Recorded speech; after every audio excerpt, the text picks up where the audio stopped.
Good morning, everyone. Myself वर्षा अग्रवाल. मैं आज आप लोगों को करियर के बारे में कुछ बताना चाहती हूँ. करियर क्या है? एक सिंपल से वर्ड में अगर अपन जानना चाहें तो करियर आपकी रोजी रोटी है, आपकी पहचान है. आप अपने पाँव पर कैसे खड़ा हो सकते हैं, ये आपको करियर ही आपको इस दुनिया में आपकी पहचान दिलाता है कि आप क्या करते हैं. कुछ स्टूडेंट इस साल 9th क्लियर किए हैं, कुछ उन्हें 12th क्लियर किया है और कुछ बच्चे कॉलेज में आए. उनके सामने अब करियर को लेके भागम भाग शुरू हो जाती है. करियर बनाना या सेट करना उतना मुश्किल नहीं है जितना मुश्किल ये है कि आप क्या करियर चूज करते हैं. क्योंकि लोगों की आधी लाइफ ये सोचने में बीत जाती है कि मुझे क्या करना है और मुझे किस चीज में इंटरेस्ट है. इसलिए आजकल करियर काउंसलिंग या फिर करियर कोचिंग की एडवाइस दी जाती है. आइए जानते हैं करियर काउंसलिंग. करियर काउंसलिंग एक ऐसा प्लेटफॉर्म है जिसमें आपको आपके इंटरेस्ट का पता लगाने की कोशिश की जाती है. या 2 से 3 आवर का या फिर पूरे दिन का सेशन हो सकता है जिसमें बच्चों को बैठाया जाता है, उनसे उनके इंटरेस्ट के बारे में पता लगाया जाता है. हम ये तो नहीं कह सकते कि पूरे एक दिन में ही आप अपने करियर ऑप्शंस को चूज कर पाएंगे, लेकिन बहुत कुछ तक आपको इससे हेल्प मिल सकती है. सेकेंड चीज होती है करियर कोचिंग. करियर कोचिंग एक ऐसा सोर्स है जिसमें कि आपको अपने पर्सनैलिटी का पता चलेगा, आपको किस चीज में इंटरेस्ट है इसका पता चलेगा. और इसके लिए आपके जो मेन रोल निभाते हैं वो आपके कोच होते हैं. यहाँ पे मैं आपको 4 कोच के बारे में बताना चाहूंगी जो आपको करियर को चूज करने में हेल्प करते हैं. पहला कोच होता है वो होते हैं आप खुद. सेकेंड कोच आपके पेरेंट्स, थर्ड कोच आपके टीचर और फोर्थ कोच होते हैं आपके फ्रेंड्स. पहला कोच, जैसा कि मैंने बताया कि आप जब तक उससे इंटरेस्ट नहीं लेंगे कि मुझे किस चीज में इंटरेस्ट है, मेरी क्या पर्सनैलिटी है, मुझमें क्या टैलेंट है और मुझमें क्या कमियां हैं, आप तब तक ये अपना करियर को डिसाइड नहीं कर पाएंगे. इसलिए सबसे पहले आपको ये मालूम होना चाहिए कि मुझे किस चीज में इंटरेस्ट. आपको खुद से इंटरेस्ट लेना होगा. अगर आपको इस चीज में कोई कंफ्यूजन है तो आप एक करियर के ऑप्शंस की लिस्ट बना लीजिए. आजकल बहुत टाइप के करियर ऑप्शंस हैं. कुछ ट्रेडिशनल करियर ऑप्शंस हैं जिसमें कि डॉक्टर है, इंजीनियर है, टीचर है, बैंक मैनेजर. और कुछ नॉन ट्रेडिशनल करियर ऑप्शंस भी आपके पास हैं, लाइक इंटीरियर डेकोरेशन है, फैशन डिजाइनिंग है, फोटोग्राफी, एनिमेशन. इसमें तो इतने ज्यादा ऑप्शंस है कि आपको लिस्ट बनाएंगे तो आप देखते रह जाएंगे कि आप क्या क्या लिख सकते हैं. तो आप इन दोनों लिस्ट में आपको 40-50 ऑप्शंस आपको लिखने हैं. और फाइनली आपको 8-10 ऑप्शंस ऐसे मिल जाएंगे जिसमें आपको लगेगा कि मैं इस चीज में करियर बना सकता हूँ. तो आपकी एक शॉर्ट लिस्ट जब रेडी हो जाएगी, यहाँ से आपके सेकंड कोच आपके पेरेंट्स का रोल शुरू हो जाता है. आपके पेरेंट्स आपको मदद कर सकते हैं कि आप अपना करियर ऑप्शंस क्या चूज कर सकते हैं. हो सकता है कि आपके पेरेंट्स जो आपने लिस्ट बनाई है शॉर्ट लिस्ट, उसमें आपके पेरेंट्स के फ्रेंड इसमें इन्वॉल्व हो, कुछ इस फील्ड में हो. आप उनसे मिल सकते हैं, उनसे बातें कर सकते हैं और एडवाइस ले सकते हैं कि आपका इस चीज में क्या फ्यूचर हो सकता है, क्या स्कोप हो सकता है. तो डेफिनेटली जो ये आपके 8-10 ऑप्शंस हैं वो फाइनली 1-2 ऑप्शंस में चेंज हो जाएंगे. यहाँ से शुरू होते हैं आपके तीसरे कोच यानी कि टीचर का रोल. जब अपने स्किल्स को भी बेटर करना है, आपको एक टीचर ही मदद कर सकता है. यहाँ पर आपको वो बता सकता है कि आप कहाँ मिस्टेक कर रहे हैं, आपका अभी क्या लेवल है. अगर आपको कोई एंट्रेंस एग्जाम या आईआईटी की तैयारी कर रहे हैं तो आपको एक टीचर ही हेल्प कर सकता है कि आपको किस टाइप के क्वेश्चंस उसमें पूछे जाएंगे, कौन कौन सी आपको बुक्स पढ़नी है, आपका टाइम टेबल क्या होगा और क्या आपको पॉलिसी इसमें यूज करना चाहिए जिससे कि आप इसमें सक्सेस हो सके. फोर्थ हो जाते हैं आपके फ्रेंड्स. जी हाँ, आपके फ्रेंड्स भी आपको बहुत मदद कर सकते हैं. बस आपको ये ध्यान रखना है कि आपके जो फ्रेंड हो और आपका करियर दोनों मैच होता हो. अगर आपको स्पोर्ट्स में कोई दिलचस्पी है तो आप साथ में जा सकते हैं, प्रैक्टिस कर सकते हैं. फिजिकली आपको फिट होने की जरूरत है. या आप कोई एंट्रेंस एग्जाम देना चाह रहे हैं तो आपके और आपके फ्रेंड दोनों एक साथ जा सकते हैं, क्लास अटेंड कर सकते हैं. अगर आप कोई दिन क्लास मिस कर देते हैं तो आपके फ्रेंड आपको उस दिन का पूरा टॉपिक क्लियर कर सकते हैं. तो आप एक दूसरे की बेटर कोच जो है प्रूफ हो सकते हैं. ये तो थे आपके आसपास के कोच जो आपको मदद कर सकते हैं कि आपका करियर ऑप्शंस क्या हों. इसके बाद भी अगर आपको कोई डाउट है या फिर क्लियर नहीं है कि मुझे क्या करना है, तो आजकल प्रोफेशनल करियर कोचिंग भी अवेलेबल है मैक्सिमम सिटीज में. आप उनकी हेल्प ले सकते हैं. इसके बाद एक बहुत जरूरी चीज ये आती है कि हमारा जो करियर चूज करने का सुटेबल टाइम क्या होना चाहिए. तो मुझे ऐसा लगता है कि करियर को चूज करने के लिए आपको 9-10 से डेफिनेटली सोचना चालू कर देना चाहिए, क्योंकि किसी भी गोल तक पहुंचने के लिए आपको बहुत स्ट्रगल करना पड़ता है, मेहनत करनी पड़ती है, लाइफ में बहुत सी प्रॉब्लम्स आती है। तो जब तक आप सही टाइम पे शुरुआत नहीं करेंगे अपने गोल के लिए, तब तक आपको सक्सेस नहीं हो पाएंगे। इसलिए, और आप अकेले नहीं हैं, आपके साथ जैसे मैंने बताया कि आपके फ्रेंड्स हैं, आपके पेरेंट्स हैं, आपके रिलेटिव्स हैं, तो आपके हर संभव वो आपकी मदद कर सकते हैं।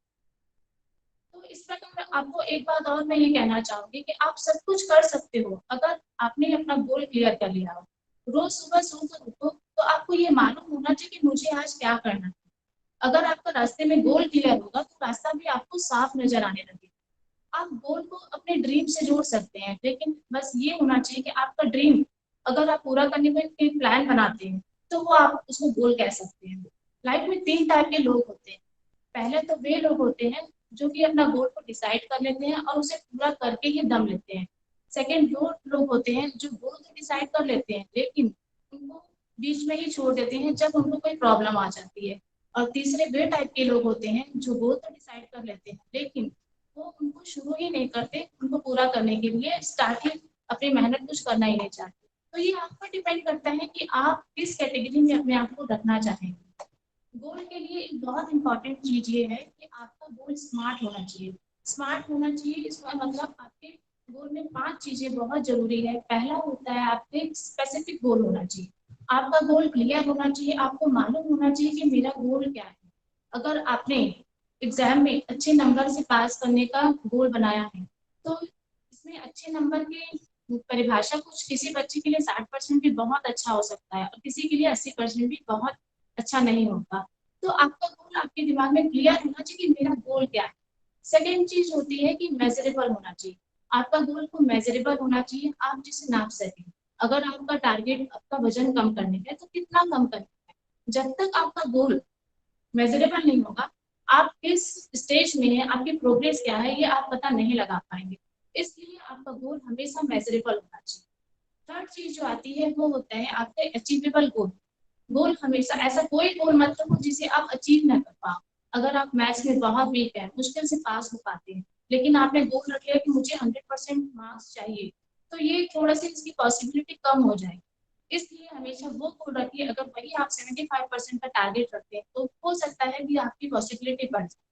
तो गोल आपका हमेशा अचीवेबल होना चाहिए। फोर्थ चीज होती है रियलिस्टिक। हमेशा ऐसा गोल रखो जो आपको रियल लगे। अगर आप बहुत वीक हैं या आपने टारगेट रखा है कि मुझे इस साल क्लास में टॉप करना है लेकिन साल भर आपने कुछ भी पढ़ाई नहीं की है और आपके पास टाइम बहुत कम बचा है, तो ये आपके लिए अनरियलिस्टिक होगा। इसलिए जब आप अपनी कैपेसिटी जितनी है उतना ही गोल का टारगेट रखिए। हमेशा कभी भी रियलिस्टिक होना चाहिए आपको। कोई फिफ्थ चीज जो आती है वो होता है टाइम बाउंड। आपके गोल में हमेशा टाइम बाउंडिंग होना चाहिए। आपको फिक्स होना चाहिए कि मुझे अपना गोल कब तक क्लियर करना है। इससे आपको दिमाग में प्रेशर रहेगा कि मुझे ये, आप हमेशा मेहनत करेंगे, नहीं तो आप लेजी हो जाएंगे अगर आपके पास टाइम बाउंडिंग नहीं रहेगी। तो गोल हमेशा स्मार्ट रखिए और किसी एक चीज पे आप फोकस कीजिए। अगर आप बहुत टाइप की इंफॉर्मेशन जुटाना चाहेंगे तो आप हमेशा कंफ्यूज रहेंगे। इसलिए लाइफ में एक फील्ड पे फोकस कीजिए, उस पर ध्यान दीजिए और अपने गोल को क्लियर करने के लिए हर संभव मेहनत कीजिए। आप जरूर सफलता पाएंगे। इस दुनिया में आए तो कुछ कर गुजरने का जुनून रखिए, बशर्ते आपके आपका लक्ष्य आसमान छूने का हो, पर इसके लिए यह भी प्रयास रहे कि आपका पाँव जमीन पर ही रहे। You can score when you must first have a goal. Thank you.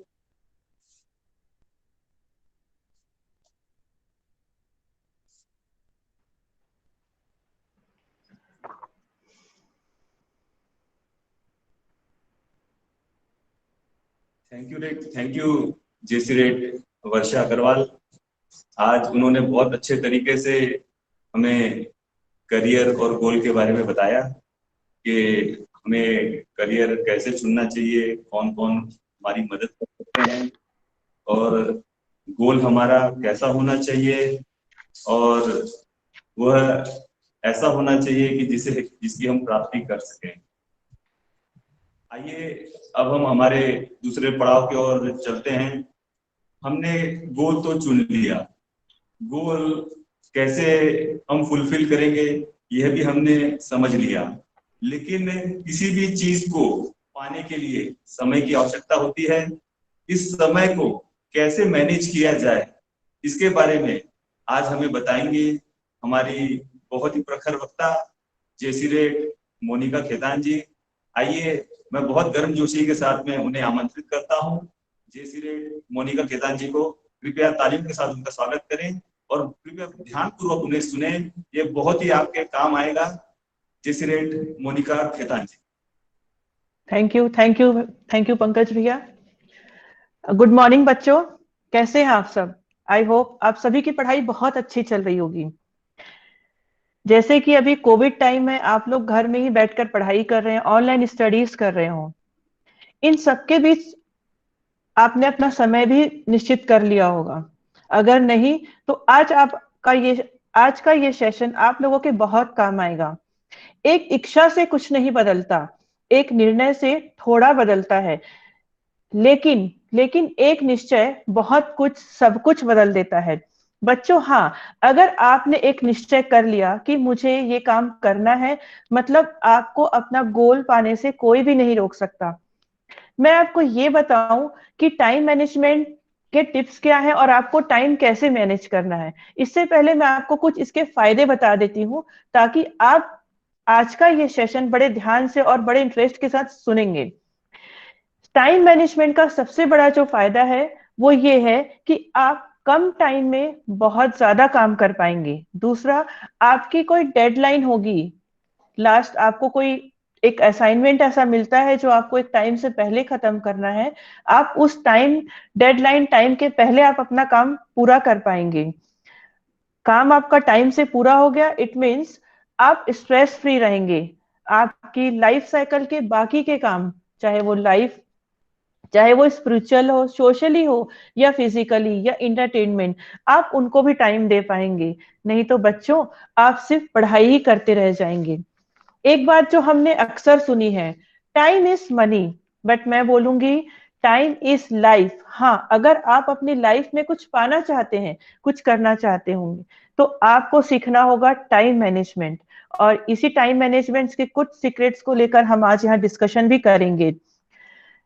Time हम सबके पास एक जैसा है, वही 24 घंटे आपके पास भी है और वही 24 घंटे मेरे पास भी है, वही 24 घंटे धोनी के पास भी और वही 24 घंटे अंबानी के पास भी है। क्या टाइम को हम सेव कर सकते हैं अपने फ्यूचर के लिए? नहीं, लेकिन टाइम बचाकर हम अपना फ्यूचर जरूर सेट कर सकते हैं। तो बच्चों, आइए देखते हैं ये टिप्स हैं क्या। मेरा टाइम मैनेजमेंट के लिए सबसे पहला जो टिप आप लोगों के लिए है वो है टाइम ब्लॉकिंग। टाइम ब्लॉकिंग क्या है? टाइम ब्लॉकिंग एक ऐसा टाइम मैनेजमेंट मेथड है जिसके थ्रू आप अपना पूरा डे शेड्यूल अपने कुछ टाइम अलग अलग ब्लॉक्स में डिवाइड कर सकते हैं। एक सिंपल टू डू लिस्ट तो हर कोई बनाता है, सुबह 6 बजे उठना है, 7 बजे नहाना, 8 बजे पढ़ाई। पर क्या इतने टाइट शेड्यूल के साथ आप रह सकते हैं? नहीं। बेटर है कि आप अपना कुछ पर्टिकुलर टाइम किसी पर्टिकुलर काम के लिए ब्लॉक करिए। जैसे सुबह का टाइम आपने पढ़ाई के लिए रख लिया, आफ्टरनून का टाइम आपने अपनी बाकी की एक्टिविटीज, इंटरटेनमेंट, फोन, गेम्स, इनके लिए रख लिया, और शाम का टाइम आपके जो बचे हुए वर्क है, असाइनमेंट्स है, या बाकी और भी जो आप एक्टिविटी करना चाहते हैं उसके लिए रख लिया। अब आप पूछेंगे मैडम टाइम ब्लॉकिंग क्यों, इसके क्या फायदे हैं? टाइम ब्लॉकिंग के थ्रू आप, इसके बहुत सारे फायदे हैं। सबसे बड़ा फायदा तो ये है कि आप किसी पर्टिकुलर काम को किसी पर्टिकुलर टाइम पे कर रहे होते हैं। इससे क्या होता है, आपका जो पूरा कंप्लीट फोकस है वो किसी एक ही काम पर होता है। आपका जो मेंटल स्टेट है वो डीप वर्क स्टेट में चला जाता है, और जो आप काम करते हैं वो हाई प्रोडक्टिविटी काम आप प्रोड्यूस कर पाते हैं। सो बच्चों, सबसे पहला जो मेरा टिप था टाइम ब्लॉकिंग।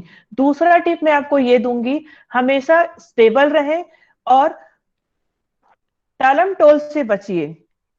मतलब आप अभी घर पर हैं, ऑनलाइन स्टडीज कर रहे हैं, डेफिनेटली आपको लगता होगा ये काम कर लूंगा, मैथ्स कल देखता हूँ, आज हिंदी की क्लास बंक कर लेता हूँ।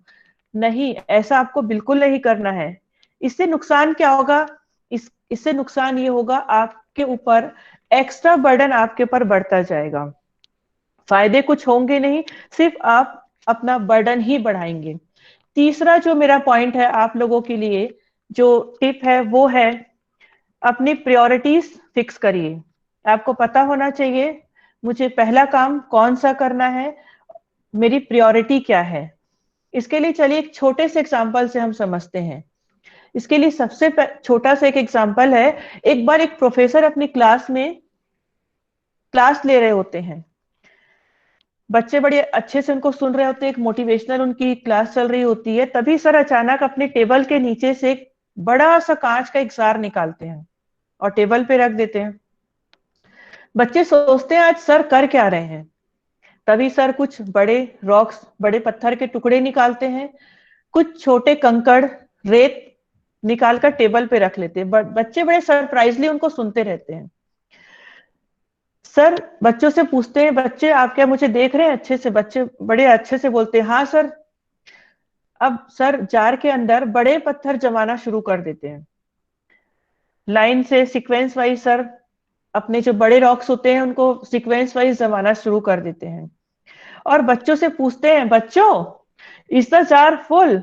बच्चे बड़े शाउटिंग से आवाज करके बोलते हैं यस सर।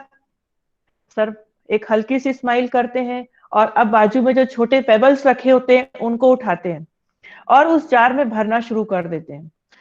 फिर बच्चों से पूछते हैं, बच्चों इज द जार फुल?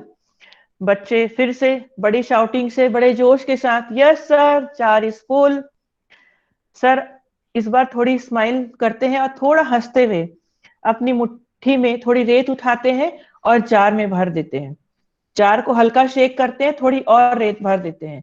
अब बच्चों से पूछते हैं, बच्चों क्या अब जार भर गया? बच्चे थोड़ा कंफ्यूज रहते हैं, कोई बच्चा बोलता है हाँ, कोई बच्चा बोलता है ना, दोनों कंफ्यूज होते हैं। आप क्या समझ रहे हैं सर, क्या बताना चाह रहे हैं? आपको पता होना चाहिए आपकी प्रायोरिटी क्या है, आपके बिग रॉक्स क्या है। आपके बिग रॉक्स आपके माइलस्टोन हो सकते हैं। अगर आप अपने फिजिक्स में कमजोर हैं, अपने मैथ्स में कमजोर हैं, आप उन बड़े रॉक्स को, बड़े टास्क को पहले चूज करिए, उसके बाद अपने पेबल समझिए, आपकी सैंड समझिए। बच्चों आपने अब्दुल कलाम जी का एक कोट जो मुझे हमेशा इंस्पायर करता है, अब्दुल कलाम जी एक लाइन बोला करते थे, तुम्हारी जिंदगी में होने वाली हर चीज के जिम्मेदार तुम हो। इस बात को जितनी जल्दी मान लोगे जिंदगी उतनी बेहतर हो जाएगी। ये आप पर निर्भर है। स्कूल से आकर आप सोफे पर लेटकर फोन में गेम खेलकर अपना समय बिताना चाहते हो या फिर कल आने वाले कल के लिए कुछ प्लानिंग करना चाहते हो। मैं ये नहीं बोलूंगी कि आपको खेलना नहीं चाहिए या आपको अपना फोन पर टाइम नहीं देना चाहिए, आप सभी करिए, लेकिन अपना समय बर्बाद मत करिए। उनकी एक लाइन और थी, एक कविता थी छोटी सी जिसका नाम था क्रिएटिविटी। उन्होंने 3 लाइन लिखी थी,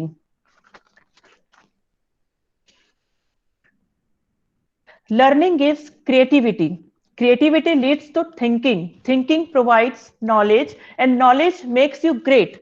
बच्चों अगर आपने लर्निंग सीख ली तो आपकी क्रिएटिविटी बढ़ जाएगी, क्रिएटिविटी आप अपने टाइम मैनेजमेंट में कर पाएंगे, क्रिएटिविटी आपकी सोचने की क्षमता, और सोचने जो आप समझने लग गए तो आपका नॉलेज बढ़ जाएगा और आपका नॉलेज आपको अपना गोल पाने से कभी भी नहीं रोक पाएगा।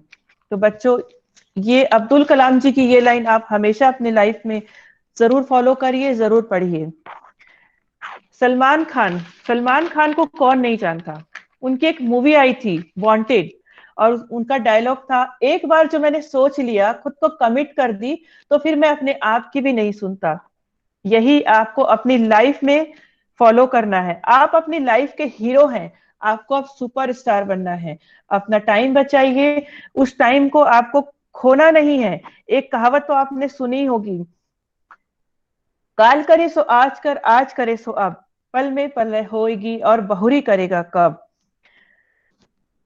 एक ऑस्ट्रियन नेपोलियन अपना एक युद्ध हार गए थे सिर्फ 5 मिनट के डिफरेंस से। स्टूडेंट लाइफ में आप है, अपना युद्ध हारना नहीं जीतना है। इंतजार करने वाले को सिर्फ उतना ही मिलता है जो कोशिश करने वाले छोड़ कर चले जाते हैं।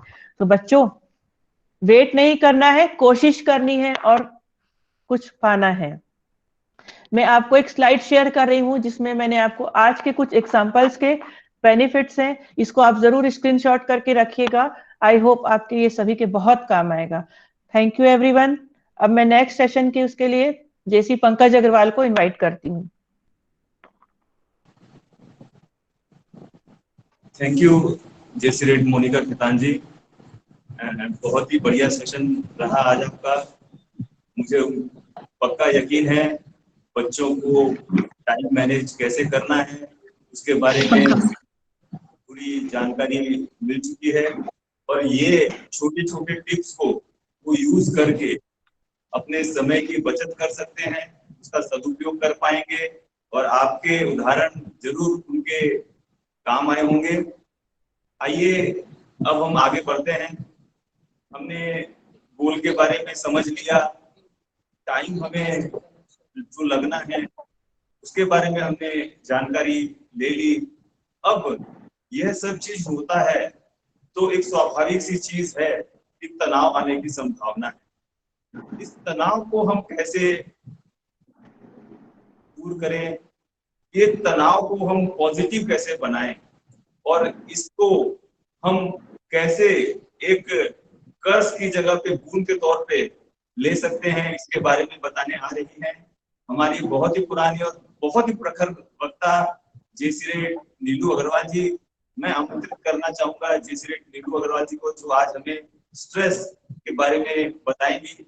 जेसीरेट नीलू अग्रवाल जी। थैंक यू पंकज भैया।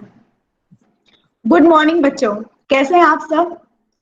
आई होप आप सभी हमें अच्छी तरह सुन पा रहे हैं। क्या आप बता सकते हैं इस संसार में सबसे आसानी से बिना मांगे मिलने वाली चीज क्या है? स्ट्रेस। सब पर जमाए बैठा है पांव, आज के दौर का नशा है तनाव। स्ट्रेस हमारी जिंदगी का हिस्सा है, छोटे से लेकर बड़ों तक कोई भी इससे अछूता नहीं है। जब हम स्ट्रेस की बात करते हैं तो हमारे मन में कुछ निगेटिव थॉट्स आते हैं, लेकिन बच्चों हर स्ट्रेस बुरा नहीं होता, कुछ स्ट्रेस अच्छे भी होते हैं। जैसे जब आपको कोई प्रोजेक्ट या असाइनमेंट दिया जाता है तो आपको एक हल्का सा दबाव होता है कि आपको उसे टाइम पर पूरा करना है, और आप उस दबाव की वजह से अपना काम बहुत अच्छी तरह कर पाते हैं। जैसे कि एग्जाम के दिनों में आपको स्टडी स्ट्रेस होता है और उसकी वजह से आप अपनी तैयारी बहुत अच्छी तरह से करते हैं, उत्साह के साथ पूरा करते हैं। तो जो गुड स्ट्रेस होता है वो आपको कुछ अच्छा करने के लिए फोर्स करता है, पढ़ने के लिए पुश करता है। तो गुड स्ट्रेस भी होते हैं। और जैसे कि एक आप सभी ने डायमंड का नाम, डायमंड को सभी जानते हैं आप। तो ये जो डायमंड होता है ये भी कभी एक चारकोल का टुकड़ा ही हुआ करता था, लेकिन धीरे धीरे दबाव सहते सहते एक दिन वो डायमंड बन जाता है। तो थोड़ी मात्रा में स्ट्रेस अच्छे होते हैं, लेकिन जब ये निगेटिव हो जाते हैं और कंट्रोल के बाहर हो जाते हैं तब आपका दिमाग ठीक से काम नहीं करता, और आप इसे एक तरह का बॉडी पॉल्यूशन कह सकते हैं, ब्रेन का पॉल्यूशन, कि आपके दिमाग में निगेटिव थॉट्स जमा हो जाते हैं और आप ये स्ट्रेस एंजाइटी में बदल जाता है।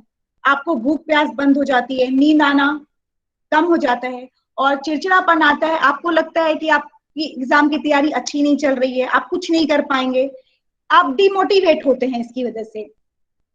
तो आपको क्या करना चाहिए? आपको स्ट्रेस मैनेजमेंट आना चाहिए। जब भी आपको स्ट्रेस हो आप अपनी फैमिली से बात करिए, आप अपने फ्रेंड से बात कर लिए और पढ़ाई से थोड़ी देर ब्रेक ले लीजिए, और अपनी हॉबीज भी पूरी कर सकते हैं, योगा मेडिटेशन का सहारा ले सकते हैं। इन सब से आपको जरूर अच्छा लगेगा। और यहाँ पर आज मैं आपको 3 तरीके बताऊंगी जिससे आप अपने एक अलग माइंडसेट के साथ अपने स्ट्रेस को हैंडल कर पाएंगे। सबसे पहला हमारा तरीका है जो मैं आपको एक्सप्लेन कर रही हूँ, ट्रिक योर माइंड। आप सभी सुनील गावस्कर को जानते हैं, बहुत मशहूर क्रिकेटर। वे बहुत लंबी पारी खेलने के लिए जाने जाते हैं। तो वो कैसे खेल पाते थे लंबी पारी?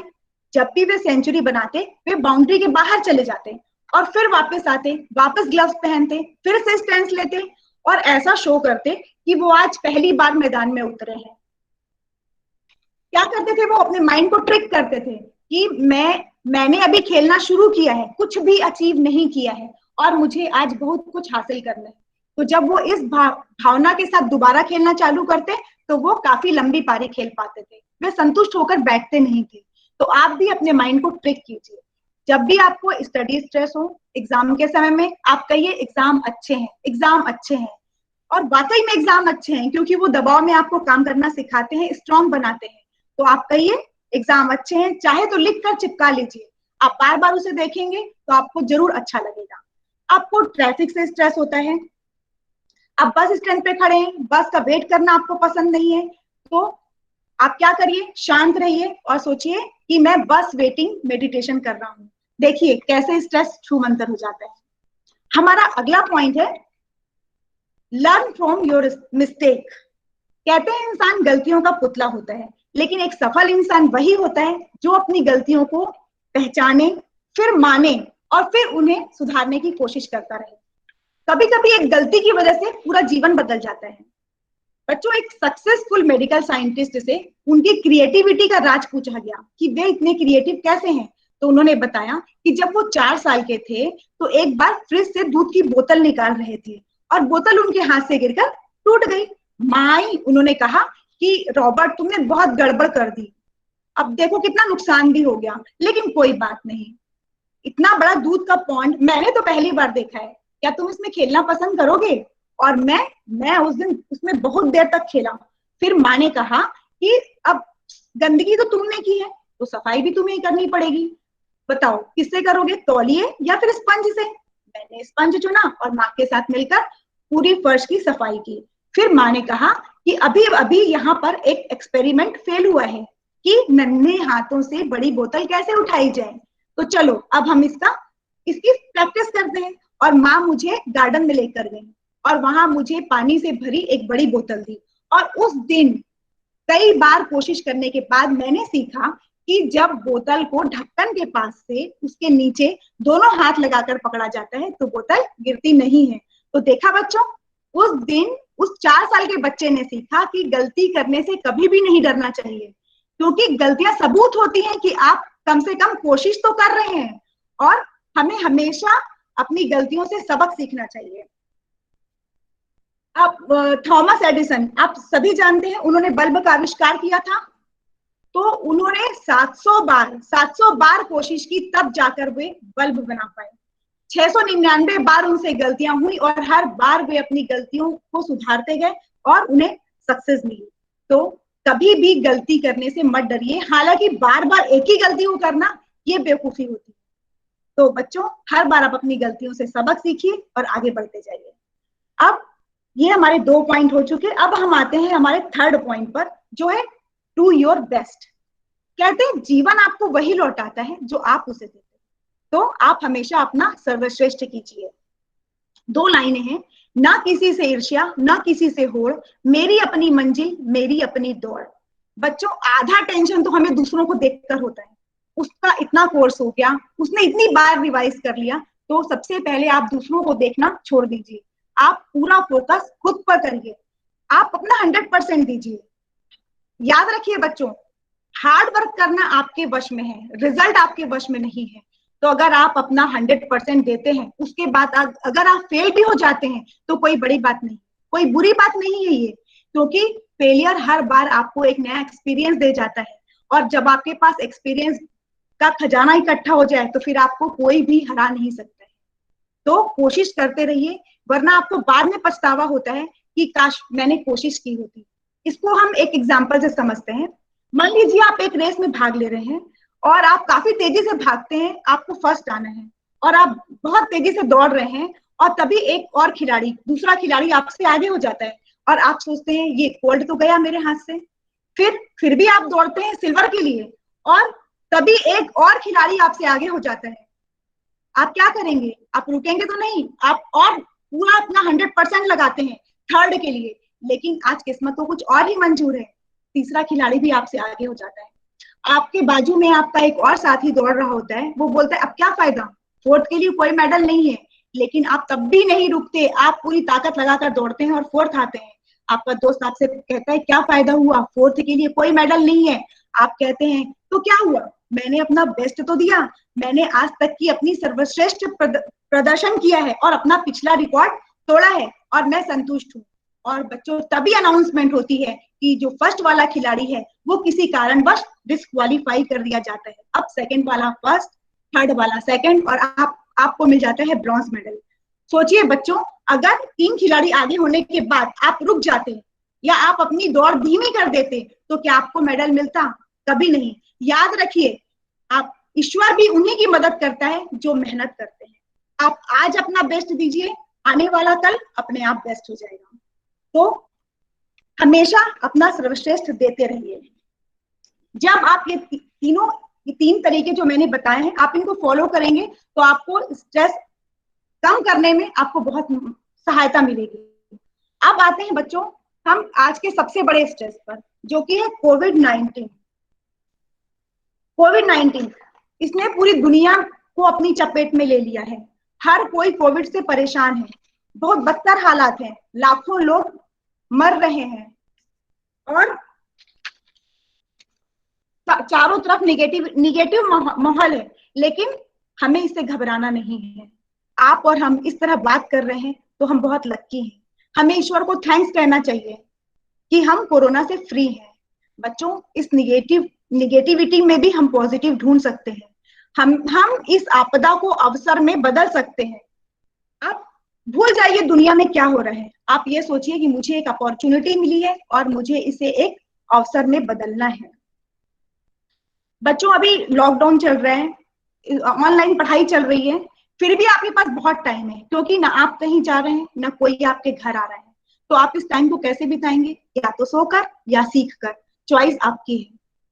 पहले आप हर समय रोना रोते थे, आपकी ढेरों हॉबीज थी, कुछ भी हो सकती है वो, पेंटिंग, ड्राइंग, फोटोग्राफी, गार्डनिंग, जिसके लिए आपके पास टाइम नहीं होता था। तो आप आज इस टाइम का फायदा उठाइए। आप अपने कमजोर स्किल्स को इम्प्रूव करिए और जो भी सब्जेक्ट जिसमें आप वीक हैं उसकी आप प्रैक्टिस करिए। बच्चों, अभी कोई भी कंपटीशन नहीं है, लेकिन कुछ दिनों में स्थिति नॉर्मल हो जाएगी तो आपको फिर से दुनिया के कंपटीशन का सामना करना पड़ेगा। आपको क्या लगता है कौन जीतेगा? उस समय वही जीतेगा जिसने इस समय का पूरा फायदा उठाया, खुद पर मेहनत की, खुद को स्ट्रांग बनाया, खुद को स्मार्ट और इंटेलिजेंट बनाया। बच्चों, अभी भी बहुत से बच्चे एक्सक्यूजेस देते हैं कि नहीं मेरी पढ़ाई नहीं हो पाती, दोस्त से नहीं मिलता, मन नहीं लगता, पढ़ने में मन नहीं लगता। और कुछ बच्चे, आपके साथ वाले कुछ बच्चे इतने गुपचुप तरीके से, खतरनाक ढंग से अपने आप को इम्प्रूव करने में लगे हुए हैं, क्योंकि उनको पता है कि मंजिलों का रास्ता किताबों से होकर जाता है और किताबें ही हमें उड़ना सिखाती हैं। बच्चों, आप सभी ने कोई ना कोई गोल जरूर बनाया होगा, बनाया है ना? तो आप उसमें सक्सेस भी होना चाहते हैं। तो मैं आपको एक बात बता दूं, सक्सेस में कोई इमोशंस नहीं होते। उसे इस बात से कोई परवाह नहीं है कि दुनिया में क्या चल रहा है, कैसे हालात हैं। वह तो तभी आपके पास आएगी जब आप अपना 100% देंगे, आप हार्ड वर्क करेंगे। तो बच्चों, धैर्य से काम लीजिए, घर पर रहिए, सुरक्षित रहिए, सुरक्षा नियमों का पालन करिए, लेकिन अपने आंख, कान, दिमाग सब खुला रखिए। जहां से मौका मिलता है आप फायदा उठाइए। ढेरों ऑनलाइन ट्यूटोरियल एप्स मौजूद हैं और डिस्टेंस लर्निंग का जमाना है। जो बड़े बड़े शहरों में क्लासेस चलती हैं वो सब आप घर बैठे आप कर सकते हैं। तो आप उन सब का पूरी तरह फायदा उठाइए। जैसे कि अभी मेरी एक फ्रेंड है, उनको लिखने का बहुत शौक है, लेकिन उनको हमेशा टाइम की कमी रहती थी। तो उन्होंने क्या किया, अभी उनको 14 दिनों के लिए क्वारंटीन किया गया। तो वो एक कमरे में कैद हो गई, उनका दिमाग एकदम शांत था और उनको ढेरों आइडिया भी आए और उन्होंने पूरा फायदा उठाकर एक पूरी की पूरी किताब लिख डाली। ऐसे सैकड़ों उदाहरण मिल जाएंगे जिन्होंने कोरोना के इस विपत्ति में अवसर ढूंढ लिया है। जैसे कि अंबाला की अमनप्रीत कौर, लॉकडाउन में जब सभी लोग घर में रहने पर मजबूर थे, सबके काम धंधे ठप पड़े हुए थे, तो इनका भी फैशन इंस्टीट्यूट बंद हो गया। तो इन्होंने क्या किया, 2 महीने रिसर्च की, फिर अपने इंस्टीट्यूट की कुछ मशीनों को घर पर लगा लिया और अपने ही बच्चों को बुलाया और डिजाइनर फेस मास्क बनाने की सोची। फैशन के इस युग में उनके डिजाइनर फेस मास्क हाथों हाथ लिए गए। न केवल अंबाला, चंडीगढ़, बल्कि दिल्ली और बॉम्बे जैसे बड़े शहरों में भी उड़ारी नाम से उनके फेस मास्क काफी प्रसिद्ध हुए हैं। तो उनके अंदर कुछ कर गुजरने का जज्बा भी था और हुनर भी, और उन्होंने इसका पूरा पूरा फायदा उठाया। और अभी तो सभी लोकल उद्योग वगैरह सब जितने भी हैं सबको बहुत प्रमोट किया जा रहा है, तो बहुत लोग इस काम में लगे हुए हैं और होम बिजनेस का पूरा पूरा फायदा उठा रहे हैं। तो आप अपनी पढ़ाई को लेकर इस चीज का फायदा उठा सकते हैं। और अभी अभी हमने यहाँ पर एक ट्रिक सीखी है, ट्रिक योर माइंड। तो आप उसको फॉलो कीजिए और खुद से कहिए, बार बार कहिए, ये हालात भी बदल जाएंगे मुझे यकीन है, ये हालात भी बदल जाएंगे मुझे यकीन है, मिलकर लड़ेंगे जंग तो जीत जाएंगे मुझे यकीन है, वक्त की नब्ज को पकड़ने का हुनर है मुझ में, वक्त की नब्ज को पकड़ने का हुनर है मुझ में, इस कोरोना काल को अवसर में बदल दिखाएंगे मुझे यकीन है। Thank you. Stay home, stay safe.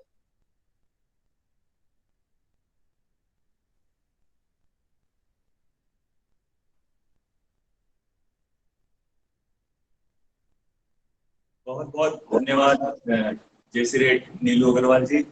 बहुत ही सुंदर सेशन आज आपका रहा। बहुत ही अच्छे उदाहरण से आपने हमारे स्टूडेंट्स को स्ट्रेस और कोविड की चुनौतियों के बारे में बताया। मुझे आशा है कि हमारे सभी स्टूडेंट्स इससे लाभान्वित होंगे। आइए अब हम हमारे प्रेजेंटेशन और सेशन के आखिरी पड़ाव की तरफ चलते हैं। मुझे पक्का यकीन है कि ये जो आखिरी सेशन है हमारा आपके लिए बहुत लाभप्रद होगा। आप बहुत जिज्ञासु होंगे। हमारा आखिरी सेशन है न्यू एजुकेशन पॉलिसी 2020। जी हाँ, नई शिक्षा नीति 2020। मैं खुद इस सेशन को ले रहा हूँ। आज इस सेशन में हम कुछ प्रमुख चीजों के बारे में चर्चा करेंगे, जिसमें प्रमुखता यह रहेगा कि ये सेशन में हम पूरे विस्तार से आपको तो सब चीज नहीं बता सकते हैं, ना इसके बारे में पूरी जानकारी अभी उपलब्ध है हमारे पास में, लेकिन जो मोटा ड्राफ्ट आज पोर्टल पे मिनिस्ट्री ऑफ एचआरडी ने डाला है, उसको पढ़ने के बाद में जो भी हमें जानकारी मिल पाई है वो आज हम आपके सम्मुख रखना चाह रहे हैं। आशा करते हैं कि यह आपके लिए लाभप्रद होगा। इस सेशन में हम इस बातों पे चर्चा करना चाहेंगे कि न्यू एजुकेशन पॉलिसी, नई शिक्षा नीति 2020 पिछली शिक्षा नीति जो अभी चल रही है और जो चल रही थी उससे अलग क्या है, इसमें हमारे लिए क्या अलग है, इसकी क्या विशेषताएं हैं, क्या अच्छाइयां हैं, इनमें क्या खामियां हैं जिसको शायद अभी एड्रेस नहीं किया गया है, शायद आगे फ्यूचर में उसको भी एड्रेस किया जाएगा। इन सभी चीजों को आज हम एक एक करके चर्चा करेंगे। आइए हम अपना सेशन स्टार्ट करते हैं। हमारी शिक्षा नीति आज से 34 साल पहले लाई गई थी। उस विगत 34 सालों में किसी भी प्रकार का बदलाव हमारी शिक्षा नीति में नहीं हुआ है। देश को बदलते परिप्रेक्ष्य में शिक्षा नीति में बहुत बड़े बदलाव की आवश्यकता महसूस हो रही थी। इस चीज को ध्यान में रखते हुए आज से 4 साल पहले देश के डिपार्टमेंट ऑफ ह्यूमन रिसोर्स ने एक समिति ऑर्गेनाइज की। एक उसके समिति के चेयरमैन डॉक्टर कस्तूरी रंजन जी, जो इसरो के चेयरमैन रह चुके हैं, उनको इसका हेड नियुक्त किया गया। उन्होंने गांव से, शहरों से लाखों फीडबैक लिया और उन फीडबैकों का उन्होंने कंपाइलेशन करके, उसको सुन के, समझ के एक शिक्षा नीति का ड्राफ्ट तैयार किया जो आज हमारे सामने में है। यह पुरानी शिक्षा नीति से काफी अलग है। जैसा कि आप जानते हैं कि हमारी पुरानी स्कूलिंग की जो व्यवस्था थी वो 10+2 थी, जिसमें 10 साल कॉमन सब्जेक्ट्स पढ़ाए जाते थे। फिर 10वीं के बाद में हमें एक स्ट्रीम को चुनना रहता था। उसके बाद में 2 साल उसी स्ट्रीम के साथ हम पढ़ाई करते थे। ये हमारी पुरानी शिक्षा नीति थी, लेकिन आज उसको चेंज कर दिया गया है। आज हमारी शिक्षा नीति 10+2 नहीं रह के 5+3+3+4, जी हाँ, ये 15 साल का पूरा टेन्यूर रहेगा। ऐसा नहीं है कि इसे 3 साल एक्सटेंड और कर दिया गया है। पहले जो बच्चे 6 साल के वर्ष पे पहली कक्षा ज्वाइन करते थे, क्लास 1 ज्वाइन करते थे, अब वैसा नहीं होगा। प्री स्कूल को भी मैंडेटरी कर दिया गया है। अब 3 वर्ष पे ही बच्चों को एडमिशन लेना होगा और वो प्री स्कूल प्लस शुरू के 2 साल क्लास 1 और क्लास 2 इन दोनों को मिला के टोटल 5 साल का कैरिकुलम रहेगा, जिसे फाउंडेशन स्टेज का नाम दिया गया है। जी हाँ, ये 5+3+3+4 में पहला जो पड़ाव है वो फाउंडेशन स्टेज का है। इसमें एक प्रमुख बात यह है कि इसमें बच्चों का किसी भी प्रकार का एग्जाम नहीं लिया जाएगा। जी हाँ, अमूमन हमें हमारे देश में जो फीडबैक आए थे गांव से, रूरल एरिया से, बच्चों में रुचि का अभाव, स्कूल जाने का डर, यह बहुत देखा गया है। और वहां पे प्लेइंग एक्टिविटीज का ना होना और एग्जाम्स का, छोटे मोटे एग्जाम्स का कंडक्ट होने के कारण बच्चों में स्कूल के प्रति लगाव कम पाया गया। इस चीज को देखते हुए ये पहला जो पड़ाव है फाउंडेशन का, इसे नो एग्जाम स्टेज के नो एग्जाम के तौर पे रखा गया है। दूसरा पड़ाव हमारा है प्रिपरेटरी स्टेज। प्रिपरेटरी स्टेज में हमारा जो सेशन रहेगा वो 3 साल का रहेगा, जिसमें कि क्लास 3, क्लास 4 और क्लास 5, यह 3 साल का यह पूरा स्टेज रहेगा। इसमें प्रमुखता यह रहेगा कि यह जो एजुकेशन है मदर टंग में दिए जाने की एडवाइजरी जारी की गई है। कोई जरूरी नहीं है कि जो ऑनगोइंग स्कूल है वो अपना एजुकेशन इंग्लिश में कंडक्ट नहीं कर सकते। यह एक प्रकार की एडवाइजरी है, क्योंकि यह देखा गया है फीडबैक के द्वारा कि बच्चों को अगर मदर टंग में पढ़ाया जाए तो वो जल्दी समझ पाते हैं, जल्दी उनको विषयों का ज्ञान अच्छे से मिल पाता है। इस हिसाब से यह एडवाइजरी जारी की गई। जी हाँ, इसके बाद में हमारा थर्ड स्टेज है, वो है मिडिल स्टेज, जो कि 3 वर्ष का होगा। मिडिल स्टेज में हमारी क्लास 6, क्लास 7 और क्लास 8 के बच्चे रहेंगे और इसमें 2 प्रमुख चीजें जोड़ी जा रही है जो कि अभी तक नहीं थी। वह यह थी कि कंप्यूटर कोडिंग। जी हाँ, कंप्यूटर कोडिंग को एक मैंडेटरी तौर पे लाया जाएगा सभी स्कूलों में, और वो अब कंप्यूटर से बहुत ही अर्ली स्टेज पे मुखातिब हो पाएंगे और उसका उपयोग कर पाएंगे। इस चीज की जरूरत इसलिए महसूस की गई थी कि कई देशों में हमने अमूमन देखा है कि बच्चे 12 साल 14 साल के बच्चे अच्छी कंप्यूटर कोडिंग कर लेते हैं, उन्हें कंप्यूटर्स का नॉलेज, टेक्नोलॉजी का नॉलेज काफी अच्छा रहता है और हमारे बच्चों को यह शिक्षा काफी आगे जाने के बाद में दी जाती है। जी हाँ, अब सभी गवर्नमेंट स्कूल और सभी प्राइवेट स्कूलों को कंप्यूटर कोडिंग का एक सब्जेक्ट अपने स्कूल में कंडक्ट कराना होगा। इसके अलावा एक बहुत ही अच्छी चीज जो हमारे करिकुलम में जुड़ने वाली है नई शिक्षा नीति के माध्यम से, वो है वोकेशनल कोर्स एंड ट्रेनिंग। जी हाँ, यह बहुत अर्ली स्टेज पे लाया जा रहा है, क्योंकि बच्चों को प्रैक्टिकल नॉलेज देना बहुत जरूरी है। जो पढ़ाई वो स्कूल पे कर रहे हैं उनको वोकेशनल ट्रेनिंग के माध्यम से, विजिट्स के माध्यम से, प्लस अपने प्रैक्टिकल मॉड्यूल्स के माध्यम से उनको उस चीजों के बारे में बताया जाएगा। प्लस जो छोटे छोटे वर्कशॉप्स, कारपेंट्री या इलेक्ट्रिकल चीजों के बारे में जो प्रैक्टिकली अमूमन हमारे आसपास में है, उनके बारे में उनको ज्ञान दिया जाएगा। उनकी रुचि के हिसाब से उनके वोकेशनल कोर्सेज में उनको सम्मिलित किया जाएगा, ऐसा प्रस्तावित है। और हमारा सूचना है कि यह बहुत ही लाभप्रद रहेगा बच्चों के लिए। वो शुरू से ही अपने जो हुनर है उसको निखार पाएंगे। इसके बाद में हमारा जो महत्वपूर्ण पड़ाव जो आ रहा है, जो आप सब लोग से छुएगा, वो है सेकेंडरी स्टेज। ये सेकेंडरी स्टेज जो है ये 4 साल का होगा। 4 साल यानी कि कक्षा 9वीं, 10वीं, 11वीं और 12वीं। इसके कुछ प्रमुख और कुछ मेन पॉइंट्स जिसके बारे में मैं आपको बताना चाहता हूँ वो ये है कि यह एक सेमेस्टर सिस्टम रहेगा। जैसे कि पूर्व में हमारा मिडिल स्टेज जो था वो एनुअल स्टेज प्रस्तावित है और अभी वैसे ही चल रहा है।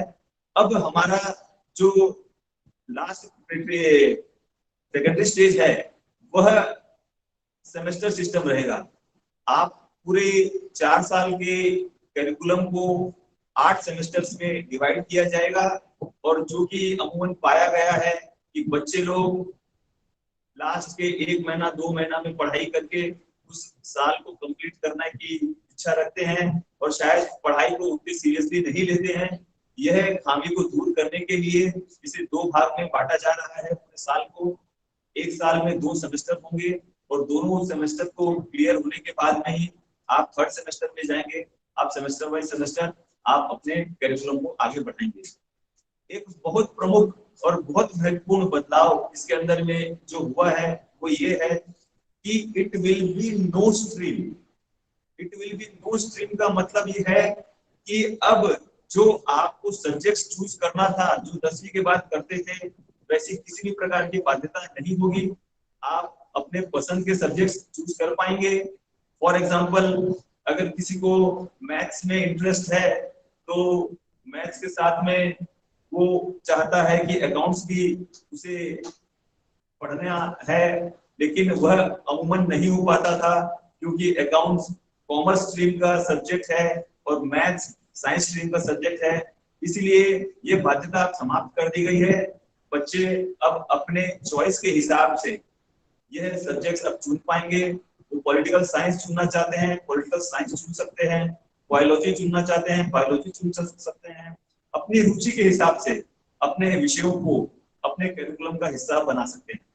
जी हाँ, यह एक बहुत बड़ा बदलाव है और यह आशा की जा रही है कि बच्चे अपनी रुचि के हिसाब से अपने सब्जेक्ट्स का चुनाव करके इसका फायदा ले पाएंगे। एक बहुत अलग और बहुत इम्पोर्टेंट चीज इसके अंदर में यह है कि अब बच्चों को जो गवर्नमेंट स्कूल है वहां पे मैंडेटरी एक फॉरेन लैंग्वेज चूज करना पड़ेगा। एक विदेशी भाषा को इस करिकुलम में मैंडेटरी लिया जाएगा। अगर उनकी पढ़ाई अभी हिंदी में हो रही थी तो अब उन्हें एक इंग्लिश सब्जेक्ट भी वो ले सकते हैं। और अगर जिन लोगों के पास में अगर इंग्लिश सब्जेक्ट है तो उन्हें अब दूसरी फॉरेन भाषा लेने का ऑप्शन नहीं रहेगा। लेकिन अगर कोई हिंदी सब्जेक्ट से पढ़ाई कर रहा है तो वह फॉरेन लैंग्वेज के तौर पे इंग्लिश नहीं लेके फ्रेंच, जर्मन, स्पेनिश कोई भी सब्जेक्ट चूज कर सकता है। वो मैंडेटरी हो गया है अब सेकेंडरी स्टेज के बच्चों के लिए। आइए इसके अलावा कुछ और प्रमुख जो बदलाव हुए हैं उनके बारे में हम जाने। जैसे कि हमारा ये स्कूलिंग जो खत्म हो जाएगा 15 साल के पूरे सेशन के बाद में, उसके बाद में हम ग्रेजुएशन के लिए बढ़ेंगे। ग्रेजुएशन में एक बहुत बड़ा बदलाव नई शिक्षा नीति में किया गया है, वह यह है कि मल्टीपल एंट्री और एग्जिट का प्रावधान कर दिया गया है।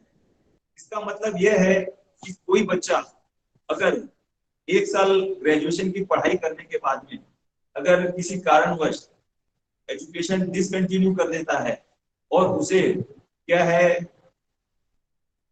फाइनेंशियल रीजन या कोई भी रीजन के कारण अगर वो डिसकंटिन्यू कर देता है और वो 4 साल या 10 साल बाद में वापस एजुकेशन कंटिन्यू करना चाहता है तो उसे उस डिग्री प्रोग्राम को या उस ग्रेजुएशन प्रोग्राम को शुरू से चालू करने की जरूरत नहीं रहेगी। वो वहां से चालू कर सकता है जहां पे उसने पढ़ाई छोड़ी। जी हाँ, यह एक बहुत बड़ा फायदा हमारे स्टूडेंट्स को मिलेगा और लोग बाग चाहें तो प्रैक्टिकल ट्रेनिंग के लिए या जॉब के लिए सेशन को या अपने पढ़ाई को बीच में छोड़ के अपने फैमिली की नीड्स को भी ध्यान रख पाएंगे। इसका बहुत बेनिफिट हमारे को मिलेगा। दूसरा चीज मैं इसके अंदर में ये हो गया है कि ग्रेजुएशन सिस्टम को जो अभी का जो है उसे पूर्णतः खत्म कर दिया जाएगा। कहने का मतलब जैसे कि हम ग्रेजुएशन में जानते हैं कि कई प्रकार की डिग्रियों का नाम दिया जाता है, बीए, बीएससी, बीकॉम, बीएड। अब यह सब चीज खत्म हो जाएगी, यह सब चीज नहीं रहेगी। अब आपका ग्रेजुएशन की डिग्री के नाम से रहेगा। जैसे आपने पहला साल की पढ़ाई कर ली ग्रेजुएशन की, तो उसका नाम रहेगा ग्रेजुएशन सर्टिफिकेट। अगर आपने दूसरे साल के ग्रेजुएशन की पढ़ाई कर ली तो उसका नाम रहेगा ग्रेजुएशन डिप्लोमा। और अगर आपने तीसरे साल की पढ़ाई पूरी कर ली तो उसका नाम रहेगा ग्रेजुएशन डिग्री। और अगर आप चौथा साल भी पढ़ना चाहते हैं तो ग्रेजुएशन रिसर्च। जी हाँ, अब किसी जॉब के लिए अगर आप जाते हैं तो आप सभी लोग ग्रेजुएशन डिग्री की लेके आप जॉब के लिए अप्लाई कर सकते हैं। अगर ग्रेजुएट स्टूडेंट्स की मांग की गई है, कोई मैंडेटरी नहीं है कि ग्रेजुएशन रिसर्च का चौथा साल आप कंप्लीट करने के बाद में जाएं। तो पुराने सिस्टम के हिसाब से यह तो सेम है, लेकिन इसमें एक बहुत फायदे की बात यह है कि आप अपने ग्रेजुएट सर्टिफिकेट कोर्स में अलग अलग विषय ले सकते हैं। जैसे कि एनवायरमेंटल साइंस ले सकते हैं, आप एडवांस फिजिक्स ले सकते हैं, आप बॉटनी के एडवांस सब्जेक्ट ले सकते हैं। अब स्ट्रीमलेस पढ़ाई होगी, बच्चे स्टूडेंट्स अपने हिसाब से अपना सब्जेक्ट चूज करेंगे। और जब जॉब पे आप एज ए डिग्री होल्डर होकर आप जाते हैं तो आपको यह बताना पड़ेगा कि हमने ग्रेजुएशन के सालों में आपके काम आने वाले यह सब्जेक्ट्स पढ़े हैं, इसीलिए मैंने आपके जॉब के जो वैकेंसी है उसके लिए अप्लाई किया है। प्लस मेरी अभिरुचियां इन सब्जेक्ट्स में भी रही है और मैं इन सब्जेक्ट्स को पढ़नी मैंने की है। इसके अलावा पोस्ट ग्रेजुएट जो कोर्सेज हैं उसमें कोई बहुत ज्यादा फेरबदल नहीं किया गया है। 4 साल के ग्रेजुएशन कोर्स अगर आप कंप्लीट कर लेते हैं, पोस्ट ग्रेजुएशन का 1 साल का आपका कोर्स रहेगा। अगर आपने 3 साल का डिग्री कोर्स किया है तो पोस्ट ग्रेजुएशन आपका 2 साल का रहेगा। इसमें एमएससी, एमकॉम और इस प्रकार के जो डिग्री प्रोग्राम्स को नाम दिए जाते थे वो नाम नहीं दिए जाएंगे। ग्रेजुएट जो प्रोग्राम है उनके अलग कोर्स वर्क है। पोस्ट उसका जो ग्रेजुएशन है वो पीजीडी के इस नाम से जाना जाएगा, पोस्ट ग्रेजुएशन डिप्लोमा। और अब पीएचडी भी ज्यादा प्रोग्राम को भी ज्यादा चेंज नहीं किया गया है, वह भी 4 साल का रहेगा। एमफिल और एमएड को खत्म कर दिया गया है। कुछ इंपॉर्टेंट चीज जो मैं आपको बताना चाह रहा हूँ, जो न्यू एजुकेशन पॉलिसी की विशेषताएं हैं वो ये है कि हमारा जीडीपी सकल घरेलू उत्पाद उसका जो परसेंटेज अभी हमें मिल रहा है मिनिस्ट्री ऑफ एचआरडी को, वो 3% के आसपास है।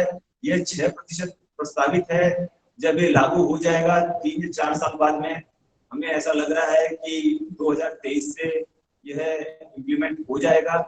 तो उस समय मिनिस्ट्री ऑफ एजुकेशन जो नया एस्टेब्लिश होगा उसको टोटल जो बजट है हमारा हिंदुस्तान का उसका 6% दिया जाएगा, लगभग डबल दिया जाएगा, जिससे कि हमारे देश की शिक्षा जरूरतें और इंफ्रास्ट्रक्चर रिलेटेड जो भी मांग रहेगी राज्यों के लेवल पे और डिस्ट्रिक्ट लेवल पे उनको पूरा करने में बहुत मदद मिलेगी। तो यह एक बहुत बड़ा स्टेप लिया जा रहा है।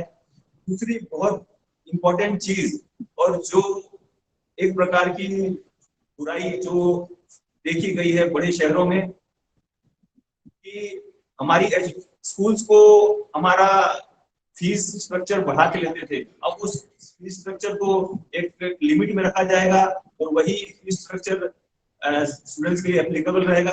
तीसरी इंपॉर्टेंट चीज है रिजल्ट की। रिजल्ट्स हमारे अब मार्क्स के अलावा हमें खुद भी सेल्फ असेसमेंट करके अपने आप को मार्क्स देने रहेंगे। चौथा, हमारे स्टूडेंट्स भी, हमारे पीर भी हमारे को मार्क्स देंगे और टीचर्स भी हमारे को मार्क्स देंगे। ये चारों चीज का समावेश होकर हमारा रिजल्ट बनेगा, क्योंकि बहुत अच्छी बात है जो कि अभी नहीं हो रहा था।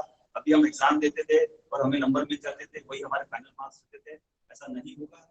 और बहुत इंपॉर्टेंट चीज एक ये है कि इस शिक्षा नीति में जो खामी है वो है कि टीचर्स लोग किसी भी प्रकार का दिशा निर्देश नहीं है। जैसे कई बार टीचर्स होते हैं वो क्या है, स्टूडेंट्स प्रति ध्यान नहीं देते। कुछ टीचर्स ऐसे होते हैं जो बच्चे लोग उनको हर समय सुनना चाहते हैं, तो उनको भी एड्रेस करने के लिए इस शिक्षा नीति में हमें बदलाव करने की जरूरत है, क्योंकि हमारी शिक्षा टीचरों के माध्यम से ही हमें मिलती है। तो ऐसा मेरी उम्मीद है कि उसमें भी जो हमारा डिपार्टमेंट ऑफ एजुकेशन जो बनेगा उस पर वो ध्यान देंगे।